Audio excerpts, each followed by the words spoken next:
اللهم صل وسلم وبارك على سيدنا محمد وعلى آل سيدنا محمد.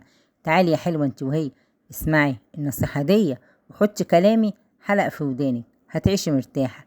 شقتك دي واجهتك. قومي من نومك، اغسلي وشك وصلي ركعتين وشوفي شقتك وشوفي وراك ايه.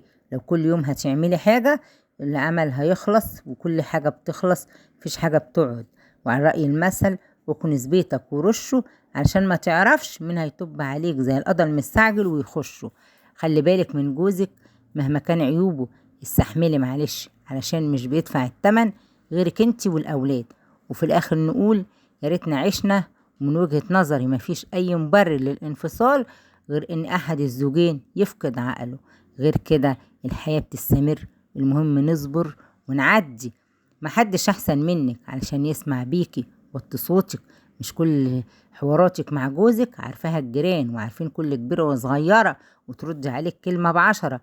لما يكون في مشكلة بينكم اسكتي لحد ما يقول اللي جواه، وما تدخليش حد بينكم، لا امك ولا ابوكي ولا اخوكي ولا اي حد، لان انت هتصلحي انت وهما، انت وجوزك، وهما اللي هيشيلوا الهم. وحتى ممكن ده ينعكس على معاملتهم معاه. على رأي المثل اللي بيقول ببنة مقفولة على بلاوينا، ما نشمتش حد فينا. ما تقوليش لجوزك فلانة جابت خزين رمضان وفلانة جابت كسوة العيد وفلانة جابت. اكبر غلط انك تقارني بعيشتك بعيشة حد غيرك. انت ست البيت. احنا لو بنمشي بيوتنا بنمشيها بأقل الامكانيات، وكل واحدة حسب ظروف جوزها. وعمر الفقر ما كان عيب.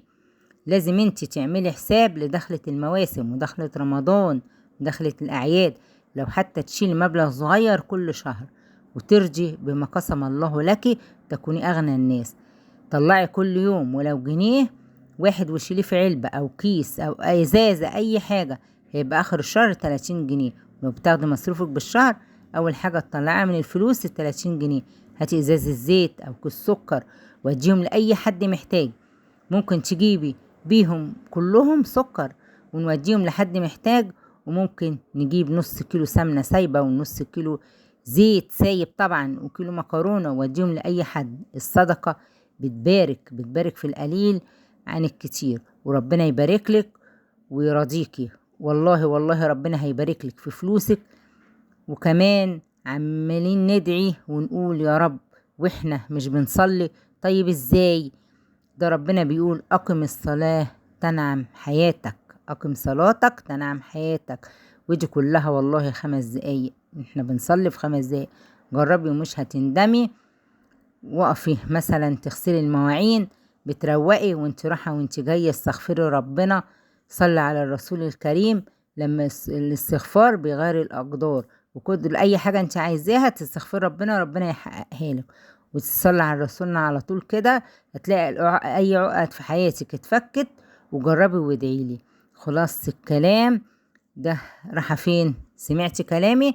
استني بقى لو عجبك كلامي صلي على الرسول الكريم صلى الله عليه وسلم واستغفري كتير. بحبكم في الله.